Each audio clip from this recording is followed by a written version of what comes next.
అభివృద్ధి భారతదేశానికి ఒక మోడల్ లాగా అయ్యేలా ఒక్కళ్ళు కాదు ఇక్కడ నేను ఒక్కనే కాదు పెద్దల వర్మ గారు ఉన్నారు కృష్ణరాజు గారు ఉన్నారు ప్రతి మండలానికి ఉన్న మన జనసేన నాయకులు ఉన్నారు ఇన్ఛార్జిగా బాధ్యతలు తీసుకున్న మర్రెడ్డి శ్రీనివాస్ గారు ఉన్నారు మీరు దమ్ముండి ఇక్కడే పిఠాపురంలో వచ్చిన మెజారిటీతో ఈ అబ్బాయి గెలిచేశాడు దాదాపు 70 ఇక్కడే 1,00,000 ఓట్లు వచ్చేసిన అబ్బాయికి అండ్ ఇప్పుడు మనం జనసేన రికగ్నైజ్డ్ పొలిటికల్ పార్టీ చాలా కష్టం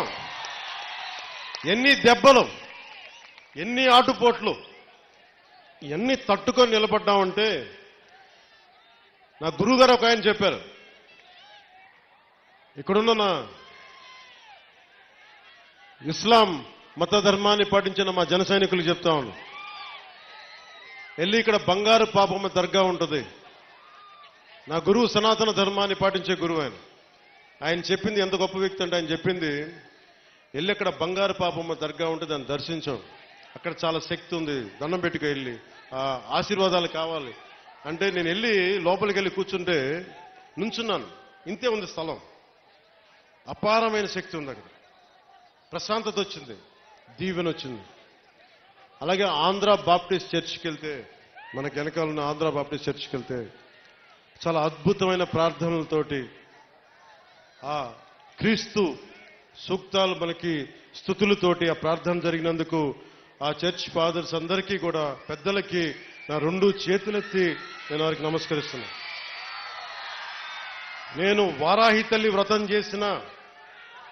ఇస్లాం ధర్మాన్ని గౌరవిస్తాను నిన్న నా స్నేహితులతో చెప్తా ఉన్నాను బైబిల్లో మా టీచర్ అమ్మ చెప్పేది శిరోమణి టీచర్ అని ఆవిడ క్రిస్టియన్ ధర్మాన్ని పాటించే టీచర్ ఆవిడ చెప్పిన వాక్యాలు గుర్తుండిపోయినాయి తనను తను తగ్గించుకున్నవాడు హెచ్చింపబడును అంటే నాకు ఇష్టం ఆ వాక్యం అది పాటించాను అనుకుంటా 60 సీట్ల పోటీ చేద్దాం అనుకుంటే లేదు 40 చాలు 40 కాదు అంటే సరే 35 కూడా కాదు 25 కూడా కాదు 21 అంటే 21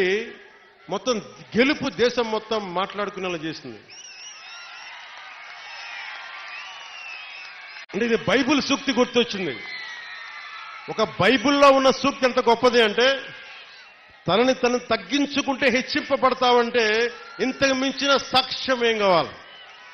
21 స్థానాలకి నువ్వు పోటీ చేస్తే 100% గెలిచి దేశమంతా మాట్లాడుకునేలా చేసిందంటే ఆ బైబిల్ సూక్తి ఎంత గొప్పదో మా టీచర్కి ఆ శిరోమణి టీచర్కి ఆవిరికి నా పాదాభివందనాలు ఆ తల్లి ఏ లోకాల్లో ఉంది అలాగే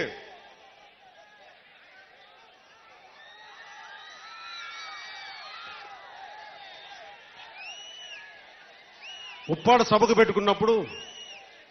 నేను చాలా బలమైన కొన్ని దశాబ్దాలుగా సనాతన ధర్మాన్ని గౌరవించే వ్యక్తిని పాటించే వ్యక్తిని వారాహి తల్లి వ్రతం చేస్తున్నా బొట్టు పెట్టుకున్నా నా ప్రియ సోదరులు పాటించే ఇస్లాం మతానికి అంతే గౌరవిస్తాను నా అన్నదమ్ములు మా అక్క చెల్లెలు పాటించే క్రీస్తు ధర్మానికి నేను అంతే ప్రాణం ఇస్తాను భగవంతుణ్ణి మనం రకరకాలుగా ప్రార్థించుకోవచ్చు ఒకరు అల్లా అనొచ్చు నేను ఈశ్వరి తల్లి వారాహి అనొచ్చు మీరు జీసస్ అనొచ్చు అన్ని దారులు భిన్నమైన దారులు ఒక దారికి చేరటానికి అని తెలియజేసుకుంటూ సర్వ మతాలు సమ్మేళనం ఈ నేల తల్లికి పిఠాపురం నేల తల్లికి మొక్కుతూ మీ అందరికీ దారి పొడవుతా ఇక్కడ అభినందనలు పలికిన ప్రతి ఒక్కరికి అన్ని మండలాల్లోని ప్రజలకి 53, 54 పంచాయతీల ప్రజలకి అన్ని మండలాల ప్రజలకి 2